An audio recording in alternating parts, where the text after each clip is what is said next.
Okay, class, I know that some of you have already started submitting this last essay that you have due, but I'm going to go ahead and post this video and also an announcement. This video does go with the announcement that you'll see, and I'll link this video with that announcement. The quoting and paraphrasing assignment, I wanted to discuss that with you and then try to explain maybe in a little more detail how that connects with what you're doing with your research paper. I've been getting a couple of texts and I think some of you are confused, so I'm going to try to help you out a little bit. So with the quoting and paraphrasing assignment, it was split into three parts. The first part, you were practicing doing direct quotes. You should have began with the claim, then provided the direct quote, and then explained or commented on that quote. That's the process that you should go through anytime, not just for this class, anytime you do a research paper. Those are the general steps that you go through to provide an in-text citation. In-text citation just means you're using a quote or a paraphrase from somewhere else, and you're incorporating it in your own writing. I call this process IQC. The I stands for introduce the source, the author's name, the title of the article, provide the quote or paraphrase, and then the C stands for comment or explain. Most of you look like you're doing that pretty well for exercise 1. For exercise 2, you were going through the exact same steps, except instead of providing a direct quote, you had longer pieces of evidence.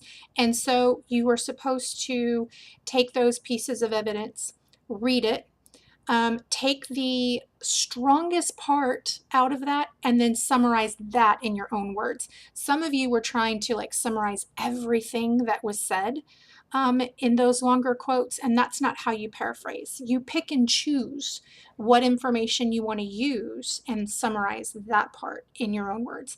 And then after that, same as a direct quote, you would need to comment or explain.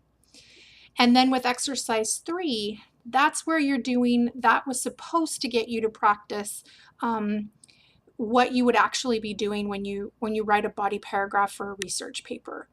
If you look at mine that I posted, this is the sexting example. I color-coded mine so that you could see. So if you pull that up after this video, or if you want to replay it, if you pull up that sample that I wrote, I color-coded it so that you could see out of that entire paragraph the smallest amount of color that you'll see, except for the red, which is the topic sentence or the claim. The least amount of color that you'll see is purple. Purple is the quoted and paraphrased information in that paragraph that I posted. When you're writing a research paragraph, the majority of that paragraph is still yours. It's not the quoted information, okay? So in a research paper, you're doing the exact same thing as you do with any other essay.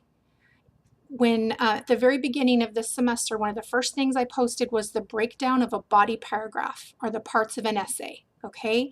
And if you'll think back, the parts of a body paragraph, it starts with a topic sentence all the time.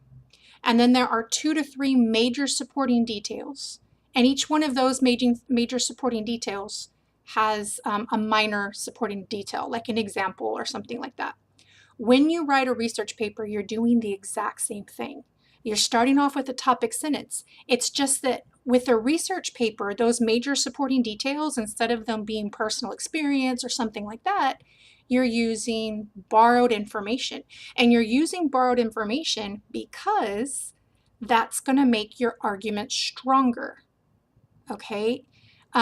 In a previous post, and on my PowerPoint, I tried to explain that there are different types of evidence, right? You have facts. Facts are things like statistics, surveys, polls, experiments.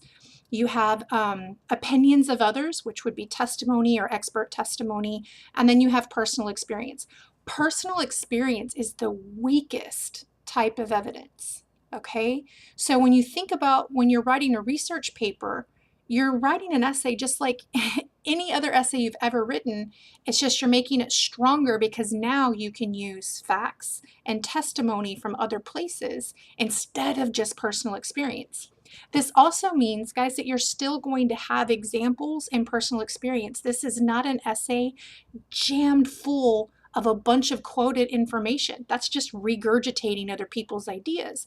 You don't want to do that when you're writing. A research paper is your ideas, and then you're supporting that and making your ideas seem more convincing by borrowing from other people who agree with you.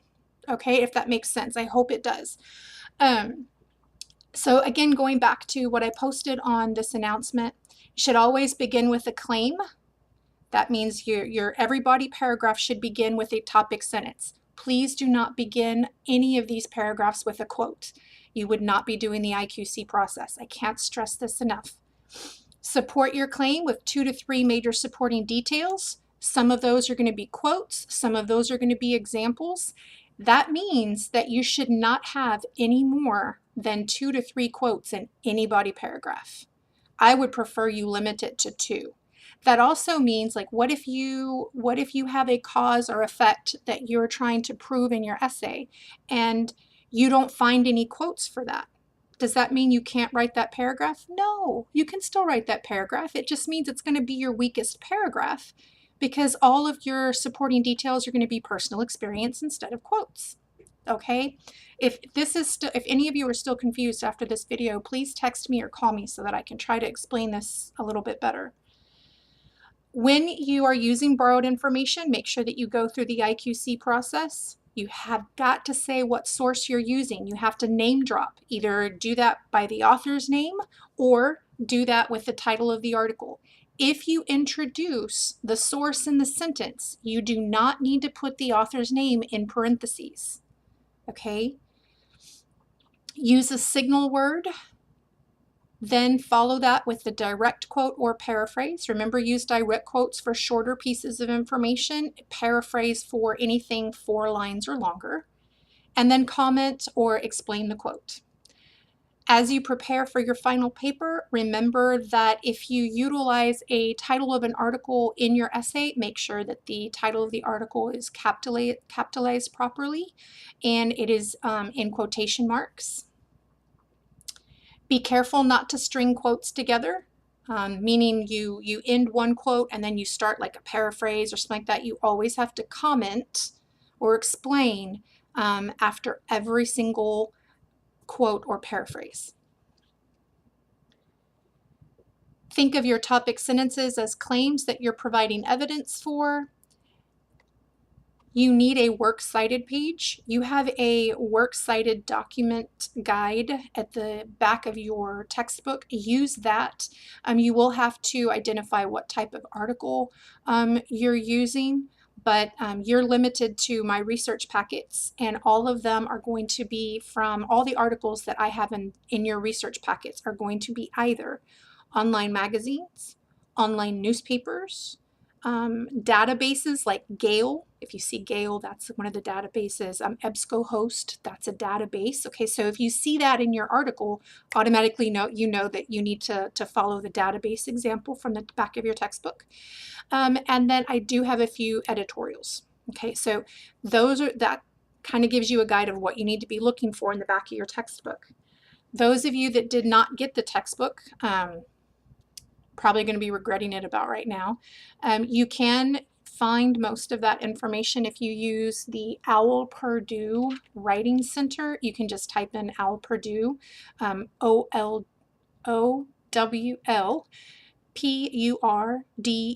and it's free. And you can look up your works cited information there.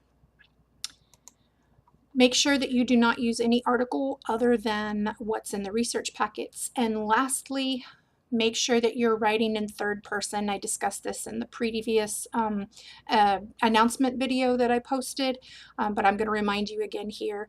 Any research paper that you write, you are limited to third person. That means no you, which I've been trying to get y'all to stop this whole semester anyway. No you, your, you are. But now that also means no I, we, us. Okay, everything should be third person. Anyway, I feel like I rambled a lot here with this video, but I've been trying to just kind of clear up things that I'm seeing from text messages. I feel like if maybe one person is confused about something, maybe some some others are as well. If you still have questions, please text me. I will do my best to clear anything up.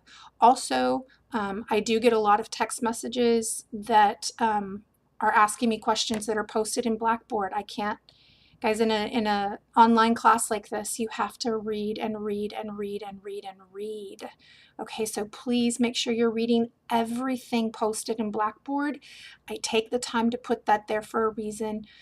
Please utilize that. And then if you have questions, text me and call me. I want to help you. That's why I give you my cell phone number, but I need for you to do your part also. Okay? All right, guys, good luck. You're almost done with this class.